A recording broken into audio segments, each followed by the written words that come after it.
Welcome, ladies and gentlemen, boys and girls. It's your boy Beaky, and well, welcome to the future of video games, Google Stadia. Or actually, is it just an iteration on what we already currently have or had in the past? Well, let's talk.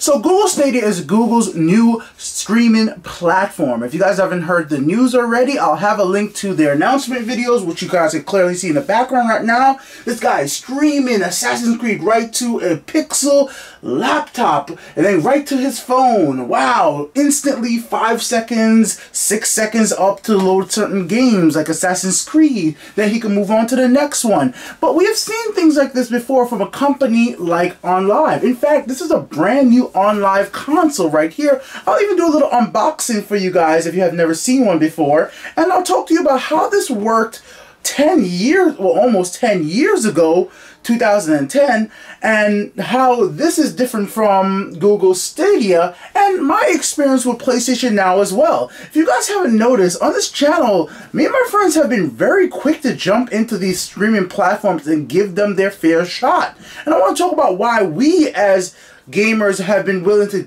give these a try and our experiences and how it would actually affect somebody like Google, who has the ability to scale everything up to make more players join in, and the ways that Google actually could possibly capitalize and really change the gaming industry, and the ways that they actually could fail as well, because currently there's lots of ways that Google could fail. There's like lots of different ways they could mess this up, and it has a lot to do with pricing.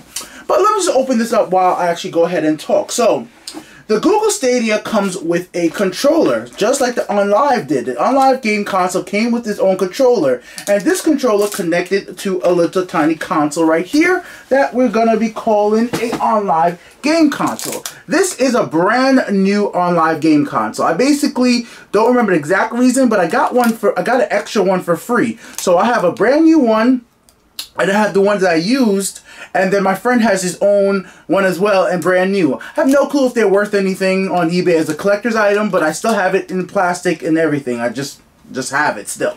So the way that OnLive game console controller worked, and Google Stadia has their own controller, is that it connected directly to this little box that you put in your internet cable in, HDMI out, and then it connected to the servers for OnLive, and then you play the game. Now Google Stadia is doing something really smart, really cool. They have their own Wi-Fi controller. This Wi-Fi controller actually connects directly to Google servers to reduce input latency. So instead of this controller connecting from here to this device and then this device to the internet, well, now the controller inputs, when you press A, it goes directly to Google servers, which should help alleviate some of the issues currently we have with these streaming platforms where a controller input is a little bit delayed. Now that's a very smart move from Google, especially if you're going to be playing in a Chrome window or anything else that supports it.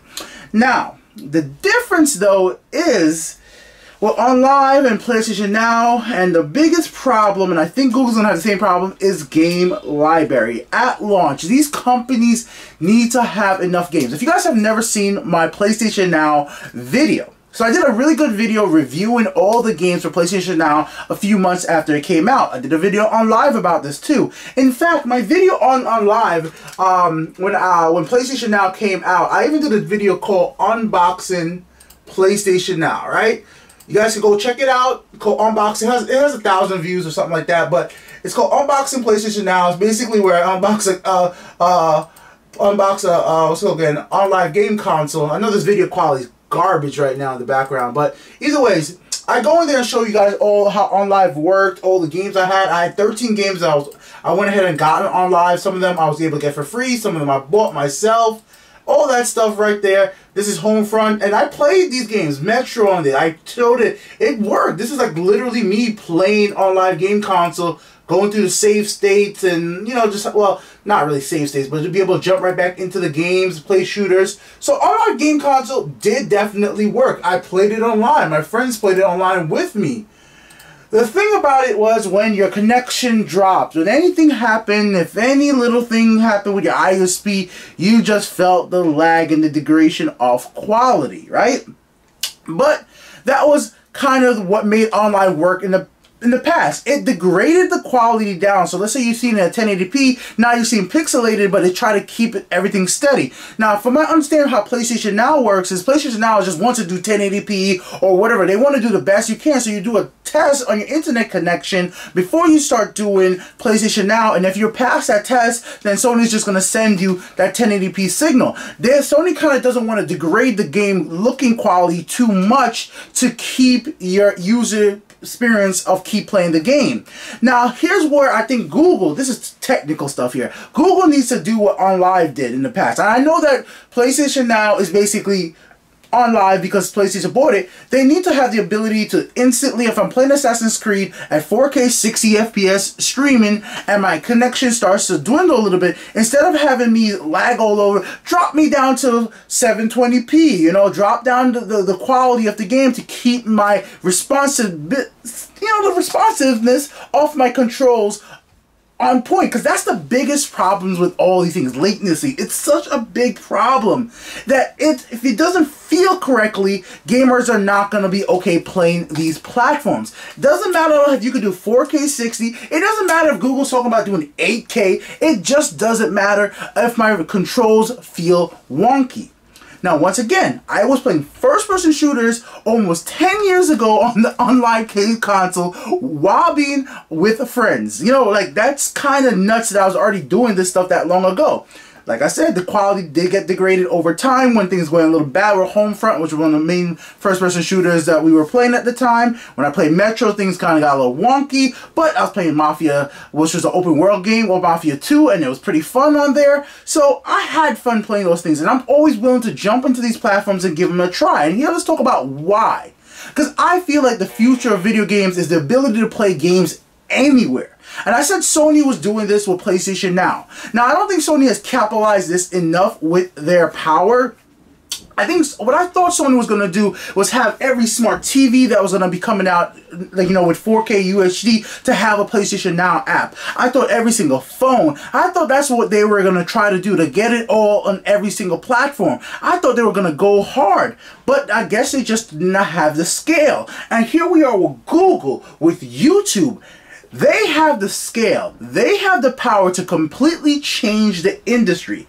Let's talk about why Google's probably in the position to completely change how we play video games for the next 20 years. If this platform releases, and I'll talk about the release completely and how they could fail and how they could succeed in a moment. If it releases and everybody jumps on it, right? People are playing games on Stadia, it's doing great. Then it becomes like, oh well, man, a lot of people are not buying as much graphics cards per se because for PC gaming, because they could just stream the stuff to their PCs and good. But it's not going to kill the graphic card market. It's just be like, well, some people just might be thinking like, yo, instead of me upgrading my graphics card to a new, you know, 2090, whatever, let me just stream the game. Now, here's the issue. The latency is never going to be good enough for the esport player, the Twitch player, the people playing you know, like 240 hertz. If you want that instant respawn of an esports type game, this streaming platform most likely won't be for you, because currently the internet connection in especially the United States is not there. Luckily for me, when me and my friends were doing the OnLive, the PlayStation 2, a lot of times I had access to business internet. So for me, I had access to a really good pipe of bandwidth to get me the game and fast as possible, so it worked out. I was always able to try it on my home internet, then I had a place where I could go try it on business internet and see how well that compared. And for me, I was still impressed. I'm still impressed by OnLive. I'm still impressed by PlayStation Now. Nvidia Shield has their own service as well, which I haven't really checked out because of the library issue, which I'm gonna get back to, because that's where everything's gonna get kind of crazy. So Google's in the position currently to change up how we play games, right? They really, really are. But the problem is, it just has to all work, and they need to have a proper launch. So I was talking to Jay Dauntless Gamer on Twitter. He's a YouTuber as well. Shout out to you, bro. He asked me my opinions on this, and I laid him out 3 things. The 3 things to make this platform succeed, and what we need to know is price, for one. Is this an a la carte service, or is this a bundle service, or is it both? You cannot convince most gamers in the current market in the United States to buy your $60 streaming only game. When I was willing to try this out on live all those years ago, it was a new technology. It was really fun. I'm really interested into it. PlayStation Now came out. I was hesitant, but I was like, okay, I'll try it out. But I was like, nah, I'm not buying a $60 game or whatever on PlayStation Now, a full price game, whatever the full price might be. Not buying on PlayStation Now, but I'll try out a streaming service for a few months and see what games you include. But they never included enough games into their bundle service for the price. I understand they have to make money. But on live and YouTube, I'm sorry, Sony, they don't have the scale and power of Google. Google has the most servers everywhere, I'm assuming. I don't really know, but I'm just saying, like, maybe Microsoft has more. Who knows? Because Microsoft's about to come out with their own thing called Project Cloud, which they're going to be showing off at E3. Apparently, they're going to talk about it at GSC, but they're going to be showing it off at E3. But back on point, Google has Chrome. Google has YouTube. Google has one of the biggest mail platforms out there, Gmail. And with their power, they're going to be able to stream these games from any of these servers and get it to you as quickly as possible because they have so many data centers. And this will help with that big issue that I keep talking about, latency. It really was a big issue. And then on top of that, they're going to be utilizing YouTube to be able to play video, and then, you know, like, oh, you want to play that game, you see the play button, you press play, you can jump into that game. When you're playing a game on Stadia, you can start recording the game. The game records from Google's side on their server, and then it's going to be uploaded to YouTube, and maybe to Twitch, who knows. I don't know if they're going to want to work with Amazon with that, but it's going to be able to record and be able to upload right away without degrading your experience. You're going to be able to jump into games like Doom Eternal right away, and you're not going to have to worry about situations like patching. The games are automatically be patched for you when you start playing the game. But once again, going back to pricing, all that doesn't matter if I'm going to be spending the same price for a $60 game on a streaming platform that I'm going to be playing on my desktop or on my consoles. The reason why this is such a stickler to me is price matters. I don't own the game on Stadia. I have lost on live. And I feel, you know, so anything could happen with Sony, and PlayStation Now could go away. All those games, 13 games that I owned on live were gone. Eventually, on live did do a bundle service, so, you know, you could play a certain amount of games for a while, and I tried that out, but I didn't stick with that. All the bundle services have never been on par to what I personally want. They never include enough newer titles or enough older good titles for me to be like, yeah, I'll give you guys 15, 20, $30 a month or whatever it might be, because it's not going to be $5 a month. Google's not going to be able to put this out there and recuperate their costs and charge people $5, $10, the Netflix type prices to stream a selection of games. What's more likely going to happen is going to be a $12.99, $15, $20 streaming package if they're going to do a streaming service, and they're going to put a selection of however many games in that bundle. I'll just throw it out there, 30. But that's the thing. Those numbers are not enough. These are the numbers we've seen from OnLive. These are the numbers we've seen from PlayStation Now. And these are the same problems I think we're going to be seeing from Microsoft as well. They never realized that gamers want a lot of choices when they want things bundled together. The one thing these streaming services miss from Netflix is choice. There is a zillion movies on Netflix, a zillion movies on Hulu. It didn't always start like that, but even when it first came out, there was a lot to watch. We need so many choices on your platform if you're going to be doing a streaming bundle that we're going to pick it up. Or if you're going to be doing it where I just go ahead and buy the game separately, I'm just going to go ahead and be like, nah, I might as well go get a Steam sale, or go on Green Man Gaming, or find some Humble Bundle deal and maybe get $5 to $10 off of my game on PC and just download the game and own it. Yes, I'm gonna have to sit there and still deal with download times, patching, but as people's internet gets better, that alleviates some of the problem, unless you're like Red Dead Redemption, which is like 100 gigs on the console. I couldn't imagine how much Red Dead's gonna be on an actual PC whenever that does happen. But you get my point, right? As people's internet gets faster, it helps with streaming platforms, but it helps with downloads too. And Steam already has a very quick download process. You know, like Steam lets you download things pretty fast. So I think Google needs to be aggressive and sell us these games at $50, $10 cheaper than if you bought them. I just feel like initially, I'm not saying that in the long run they can't get away with charging $60, but for the next 5 years, people are still going to be in their mindset of console gaming, you know, their Switches, their PlayStation 4s, their... look at this. I brought out something a little special to show you guys today because I actually wanted to mention this as well. Their Steam controllers with their Steam link. Something Steam did.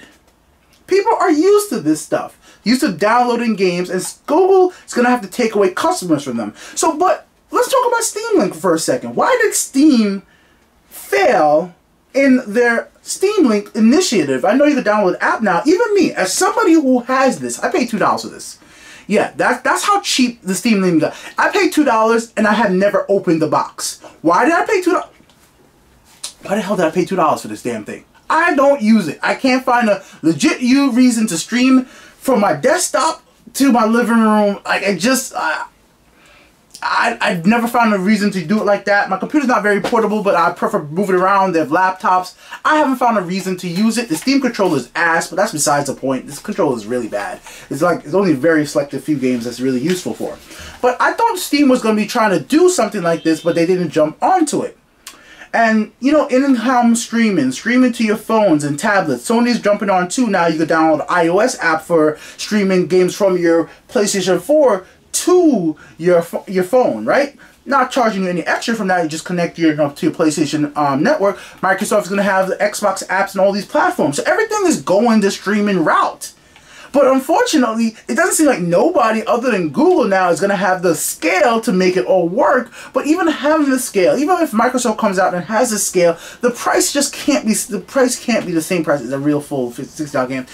The ability to start to share a link that lets somebody in my YouTube chat play a part of the game is great and all, but it's not enough at all for me to want to spend $60. It's not enough to be able to have save states where, oh yeah, I could jump right back into the game right away and just start jumping in. It's not enough to be able to put a little screen, like a hook and my cell phone on top of my controller and start playing a game like this. That's not enough to make me want to spend $50. I'm just not the gamer, and I think a lot of people out there is like me. Even if I have the ability to play on my TV, then run into the bathroom and get my phone and continue playing the game, I'm just not that into gaming. Like, you know what I'm trying to say? I don't need to take most games with me to the bathroom. If I'm gonna go to the bathroom, I might as well just play a game on my phone, play a game on my Switch. Or, you know, play a game. If I'm playing on my laptop and then I'm going to go get home and I start streaming on my big TV, that's great and all. But I think the whole cross-platform thing is not as a big a deal to many hardcore gamers or people who have been playing games for a long time. They know where they want to play games. They know when they have time to play a game. This is really for the casual people. For the casual people who only have a cell phone, who don't have a powerful PC, who want to get back into gaming and haven't had a new console in generations. These people, stuff like this is very interesting. Google needs to get these on phones. But if the pricing is incorrect, then it's not going to work. I still don't think even the casual guys want to spend $60. But here's my counterpart. I'm counterpointing myself. This is something I truthfully thought about. So Google's coming out with a new platform. Only thing they're going to have hardware-wise currently is going to be a controller. Let's say the controller costs $60. The same price as a truck. We'll even increase it. $70. The same price as a Pro controller. Super overpriced, right? So same price as a Pro controller. After that, you just get to play games. Buy the games a la carte, or you do whatever type of streaming bundles they have. Now, why that is important to me is because it made me rethink on this platform, and why I'm probably even more inclined to at least give it a try is the plain and simple fact that if I thought about Google Stadia as a new console, I would be willing to spend $400 on the console and then spend another $100 on games. So the $400 plus whatever the amount that comes out in tax in your region, or, you know, so let's say it says $440 United States. I'm not doing the whole tax in my head right now, but let's say it's $440. Then you spend another $100. Not even $100. Sorry, it's $120. So it's two $60 games these days for two new games for the PlayStation 5 or Xbox One 2, whatever Microsoft calls it, right? So my initial investment for the next console generation is looking like whatever console it might be is gonna be somewhere around $540 with tax. If the consoles cost $400, because I'm gonna be picking up 2 games with it. That's what I would initially be willing to spend on another console generation, right? Get 2 games.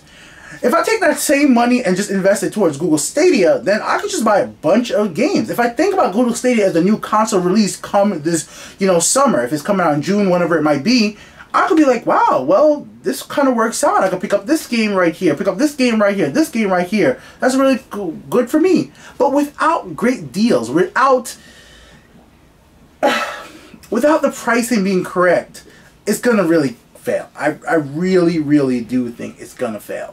That's my truthful thing. It's gonna fail initially without the correct pricing. I just don't think currently there's enough casuals or enough hardcore gamers who's gonna go over here and buy so many games that it's gonna, at $60, that it's gonna be viable for the next few years. But here's the difference. Like, once again, I'm always going to comment. I know the opposite point. This is Google. Google could eat the costs. So Google could go through and push along the $60 Doom Eternal. And they could push along all the way until enough people have a good enough connection. Enough people get used to the idea of streaming games till it actually works. That's one of the most interesting aspects of this. Is that Google could just fight along and be like, I don't care, bro. I know I have enough money from your ads by playing you those crappy ass mobile ads on YouTube, them taking their cut from us YouTubers, where they take a big chunk of the freaking money we get. They could just support this platform. They could put up and just eat the cost initially to get into the market. Like, Microsoft bullied their way into the gaming market. And don't forget, Google's one of the biggest gaming markets already. On Android, the Play Store, Google's been doing gaming for years. A lot of people always forget about Google and Apple, 2 of the biggest gaming platforms out there. In fact, they have more players probably than Sony and Microsoft combined. Really, they probably do with mobile gaming. Now, Google wants to initially take those mobile gamers and let them be, well, AAA gamers. They want the Jade Raymonds. They want to be able to make exclusive titles, which I can't wait to see what the hell Google exclusive title looks like. That's another way they could keep customers, making exclusive games, buying up studios, and seeing what they could put out, and how all that stuff works. Now, let me go on to my next point. I already talked about, like I said, the launch library is key to get people jumping on right away. I don't think any of them will ever have, I don't think any console, none of these things ever have enough games at release. I really wish developers, console maker, I just wish they would put more stuff out on release. I just delay it a few while. Just have enough stuff there that makes me want to get in there and have choices. Choices for gamers really do help us decide if we want to spend our money on your platform. Like I said, probably because I'm already the type of guy to give this stuff a try. I'll give it a try. I have okay internet. I don't have no high speed craziness. I have okay enough internet to upload YouTube videos, so I should have okay enough internet to go ahead and try this platform out. Now, my last point I mentioned to Jay Dauntless, and I actually think this is another reason why I think this either could fail or succeed massively. Both ways. 4G and 5G compatibility for your cell phones. Guys, India is exploding right now in the cell phone market. Oops. In the cell phone market, India is going like crazy. You see what's happening with T-Series. They're all getting connected with Wi-Fi, 4G. It's unbelievable. There's so many people in India. There's so many people in China too, like billions of people in China. I know China is a little different because they have their own laws for internet protection, but I think that's this is another aside. I think as we grow as a society, I really actually feel that China's gonna start opening up that, firewall a little bit, because I think the world's becoming so intermingled that nationality, like oh, I'm Chinese, I'm American, it's becoming so mixed. People are going all over the world, visiting everybody. People are like, you know, it's just so kind of crazy how everybody's mixing together massively, and technology's connecting everything. Like, this is just another way technology connecting everything. Like, I've been talking to, you know, some subscribers from other countries, like people from Europe, people from India. It's like kind of crazy, like how easy it makes us to be able to connect with each other in Discord, people from all over the world.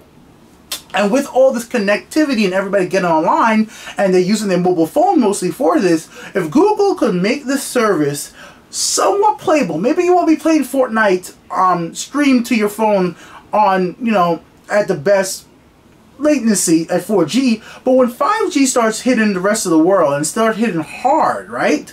I think that's where they need to make sure their service is optimized for phone and 5G, because that's where they will win. I think this is such a key market where I think Sony and Microsoft won't be focusing. I really just don't think Sony and Microsoft is going to go that route, but Google is already on Android. They already know the OS. They're the ones building the OS. They have their apps on iOS. If they could just take advantage of 5G, it will make a massive impact on the gaming market. Some people that would never own a gaming console, never own a freaking tower, will go ahead and try this thing out. Like my niece, she loves The Sims, right? She loves it. She really, really does. Like, so she will come over to my house and connect to EA servers and play Sims on a laptop. She doesn't have Wi-Fi at her house. Whatever. They're a family that uses 4G on their phone. They don't have Wi-Fi. They don't have like these are the ones growing up now. That's a family who relies on 4G. And once 5G comes out, there. The only reason she comes up, because, you know, she needs to have, she could set her to her phone, but, you know, there's a data cap for that. So once she comes over, she connects, and, you know, because how EA authentication servers work and all that stuff, you know, you can't play certain games offline forever. You have to log back in. So every now and then she comes over, brings her laptops, and just sits down and relax and plays The Sims 4.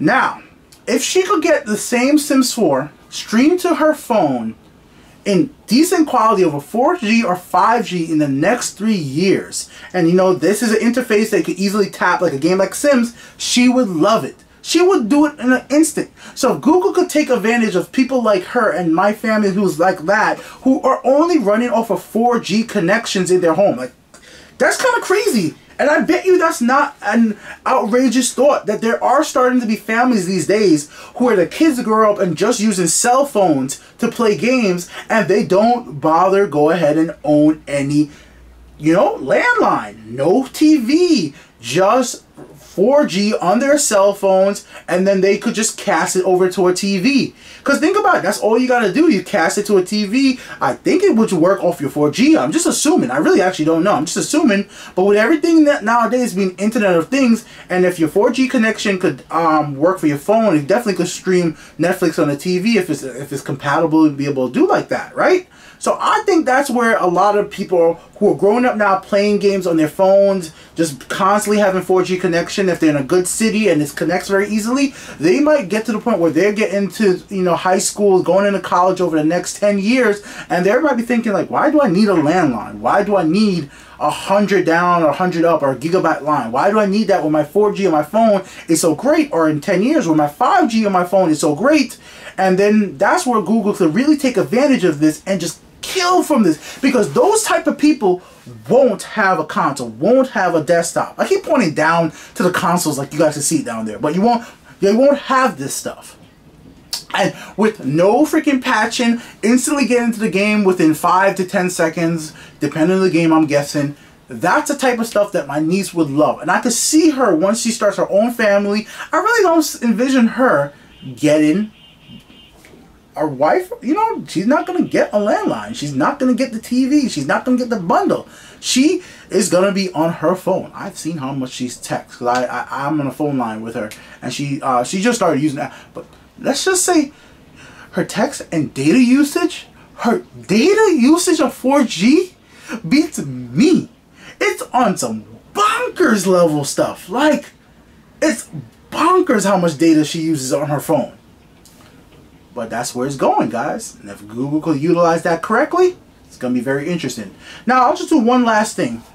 ISPs hated how Netflix came out and just had everybody using their stuff.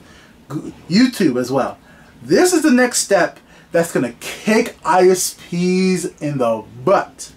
If this becomes a really big thing and people want to start streaming a lot of these games in 4K, 60 FPS, HDR, what the amount of data this and bandwidth is going to use, where having a terabyte cap on your internet is just not going to work. Like, we're just going to have to get away from this idea of being caps on, like, data limits. Like, no, AT&T, Verizon, whoever your Spectrum, whoever you're using, they just need to get rid of for this.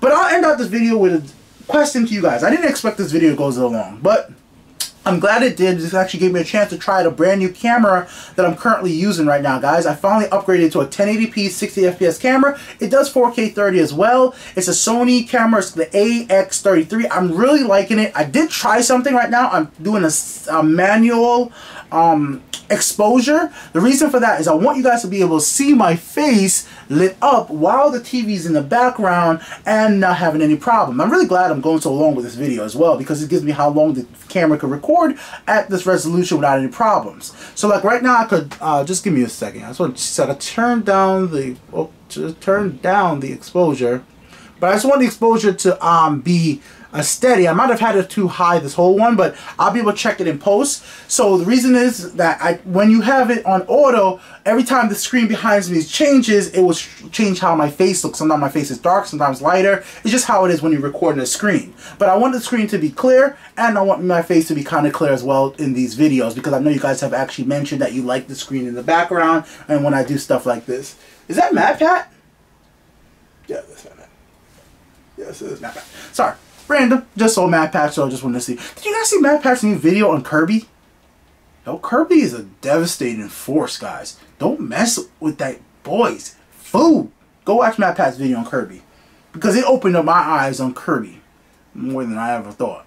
Vicky here with the Untitled Game Show. Let's leave it out with that question, guys. Are you guys interested in Google Stadia? Are you guys interested in these longer form videos? I know this was really long, but I just love that I'm back here making YouTube videos. It's just so much fun to finally get a good camera that has decent audio and can record 1080p 60 for a pretty long time, and I don't really have to do a crazy amount of editing if need be. I have some new editing software as well.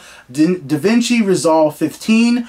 I finally gave that a spin. It's a free one at that. I've been paying for like Adobe Premiere and other softwares for years. And you know what? Let me try to learn this one, and then Blackmagic kills it. So if you need some editing software, DaVinci Resolve 15, definitely check it out. If this video looks incorrect, like with ISO, I'm still playing around with it. Just got the camera, so I have to tune it so that once again, when something flashes in the background, I don't want to change my face too much. And I'm recording at night, so right now, so there's not a lot of ambient light coming from, like, the windows or to brighten up the room. It's a pretty dark room, in fact.